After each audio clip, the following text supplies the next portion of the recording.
How to turn off camera self beauty mode on Samsung Galaxy S26 Ultra. So let's start the video. First of all, go to app library. Now here, so click on camera app. Now here, so click on front camera and click on this 4 dot icon. So click on this face icon, so you will see.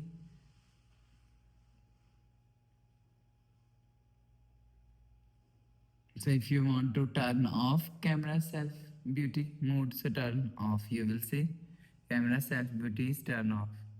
So you will turn on or turn off camera self beauty from here. So after turn off self beauty, go back to home screen, refresh phone. So that's how you can turn off camera self beauty mode on Samsung Galaxy S26 Ultra.